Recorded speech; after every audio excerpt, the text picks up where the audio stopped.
you talk about something like price point, I know you're right about it being, it's being a business, and a business has to make money. You're absolutely right about that. I do not begrudge Marvel Comics, DC Comics wanting to make money. That's all fine.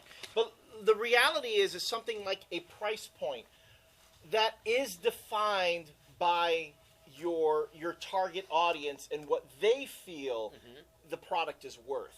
If people don't feel that the books are worth $3.99, you have to listen to that. Here's this funny thing, though. This is a funny thing. In comic books, it seems like the collector mentality kicks in, and you have all these people who said, "Screw it, I'm never buying the $3.99 books," and yet they buy the $3.99 books. And they're the top selling books in the industry. And they're top selling books. And they're the worst books. But you heard all these people. I would read. What? Yeah, I was reading on the boards when they were talking about Bendis and Loeb, when they talked about the Avengers books and the X-Men books going up to $3.99. You read all over the boards about people saying, "I won't pay $3.99," and yet that but you suckers are. But they are. But they people are buying it. You work at a comic book store? Yeah, but if they buy shit, I'll take their money. Download everything. Download everything now. Here's the thing. If people want to buy comics for $4, they'll buy comics for $4. If they don't, you guys remember the little thing called the DC implosion back in the 70s? When everything was like $1, they all went to these big dollar books, and they had all these huge plans to put all of the stuff, and they just had to cancel. They culled their entire line because they just couldn't support it. What they need to do is not have 5 Batman. We talked about this the other day. Not have 5 Batman books. Not have 5 Superman books. None of which have Superman in it, by the way. Well, the one does, and it's a miniseries. Well, it's not Superman if he's wearing a Nazi Gestapo uniform. He's got his little S symbol. You make me cry. Who's writing that? Rucka? Yeah, it's Greg Rucka. And James Robinson. There's somebody robbing the store, maybe? Someone's banging on the door. Yeah. They were closed now. Sorry, we're closed. We're closed.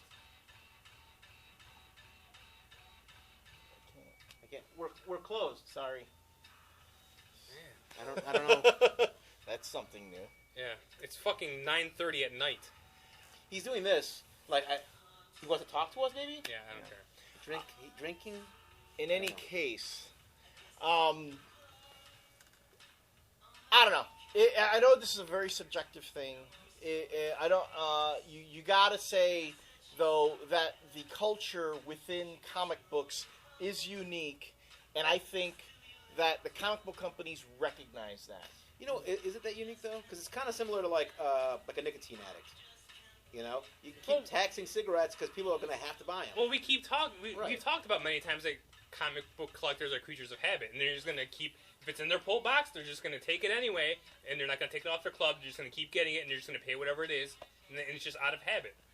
I think that's a real habit or a sense of, like you said, you're a completist. You have to have them, And honestly, for a lot of people, not to get too psychological about it, but it's a comfort. Like Wednesday, you come out there, and if there's a comic book called Wednesday, wait a minute. But no, every Wednesday, it's a ritualistic situation. Comic books are fetishistic as well. Like you want to, you can download anything you want nowadays pretty easily, but you want it in your hands. When you're on the crapper, because you can't have a laptop. You could have a laptop. You could have a laptop. But you like the feel of the paper. You like to be able to put it away, refer to it in the future. If you want to take it out of your long box and go through it, and people want that, and maybe that's the reason why we still have these 22-page floppies or pamphlets or whatever you want to call them, because there's nostalgia and there's also there's that fetishistic quality. I love trade paperbacks, but it doesn't stop me from buying floppies too. Yeah, but as much as I like buying floppies, I'm not going to buy floppies that are more than $2.99. It's just how it's going to go for me. You've never bought you don't buy any comics that are $4. I do. You also work at a comic book store. You can read them whenever you want. Right, but I do if it's worth it. I have not bought Marvel books that reprinted shit in the back. I have not done that. If DC has $3.99 books, or if Marvel has been getting better, like New Mutants #1, they actually had a 33-page story all the way through. Agents of Atlas had original art all the way through #1. So the books that Marvel started doing, those are the ones that I'm buying. But I don't buy the ones that only give you 22 pages of art for $4 and then give you a bunch of shit that you don't want. I think that's also, too, where Marvel was kind of pushing into that really ethically questionable area where they're reprinting, they're charging stuff that, you know, they've already given you time and time again. Yeah, but you know what? In Essentials. And then, I mean, are these artists and creators getting royalties for that? That's my next question, too. Yeah, I don't think Jack Kirby's family is getting shit. Yeah. But here's the thing. You know, you can't look at everything from your perspective. There's a lot of people who have bought comic books for the last 20 years that don't read any old stuff. They've never read, you know, they read tons of comics, but nothing is of, like, they don't know who Gil Kane is, for example. They don't know who John Buscema is. I mean, there's a lot of people who don't know the history of comics or don't, you know, or maybe they read it when they were a kid, they don't have those comics around anymore. So maybe it's not worthless to have that back matter, that reprinted stuff. I myself don't really see the need for it because I'd rather have it like in a Essentials or an archive or whatever, but... Oh, no, there are times when the back matter really does make a lot of sense. I mean, a while back they did a Thor, Matt Fraction, Thor God of War, telling the story of how the Norse gods didn't remember the Executioner, referencing a story from the Walt Simonson run, and they reprinted that story in that same issue. Yeah. Made perfect sense to have that in there. Or maybe you should write stories that are so continuity laden that you have to reference a book that was put out 25 But a lot of the stuff, is like perfect example. Marvel has changed this, but the original solicitation for the new Deadpool monthly is going to go on number 1. It's $3.99, 22 pages of art. New Mutants number 97, 98, the first appearance of Deadpool by Rob Liefeld. That man's a genius. But I know you love Rob Liefeld. How dare you, sir? You love him. How dare you? You have Prince in your people don't know that you're joking because I swear to God. But that's exactly what I'm saying. I'll powder your. They since changed that, but I don't want any more Rob Liefeld shit in there. And Marvel thought that was a good idea. No one wants the Deadpool that was in that series is so like dramatically. I'm telling you, like you have the guy still gets work. Yeah, you have this. The guy still gets work. This horribly like crystallized thinking where you think everyone thinks just like you, and a lot of people love Rob Liefeld. I do not, thank God. And we both know that he sold his sideburns to the devil to make his success. The man has no sideburns. He's like 38 years old. He's older than that, right? 48 years old. I only go by 10. I think he's our age. See, like the way Marvel increases their books by $1. Yeah. See that? See what I did there? See what I did there? Yeah. Anyway, quick question for you guys, because I'm not really. I don't care about. I make so much money. I don't really care about the price of things. No, I mean I literally like don't even notice that there's because I buy a stack of comics, and if it's like less than $40, I'll be like happy with it. If it's more than $50, I'll say, oh, maybe I shouldn't have gotten. Well, whatever. See, maybe that's the whole mentality. You're gonna buy what you want to buy, and no matter what the price is, you're gonna get it. Yeah. Well, I mean, it's kind of like that. It's kind of like gas. Like I'm gonna fill up my tank of gas. If it costs me $30, fantastic. If it costs me $60, but that's sucks. different. Gas you need. You need gas to get to work. You do not need that. You don't need that Rob Liefeld. You are not fans. You are not fans, then, my friends. You are finicky bastards. No, I'm telling you, like. And it hurts me to say that. Would you buy a comic drawn by Rob Liefeld that was inked by Kevin Nolan?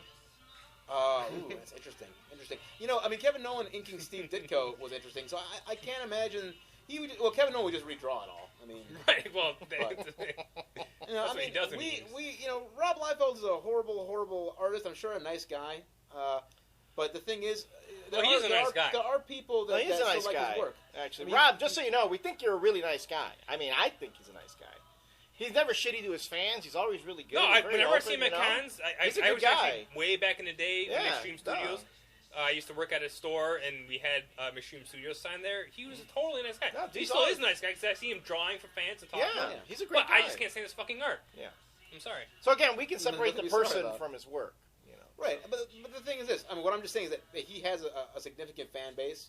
I mean, he's not just notorious. I mean, he is a famous artist. I mean, he's not a situation where everyone like decries him as a horrible artist. So yeah, all his fans still have the ponytails that they grew back in the '90s. Interesting.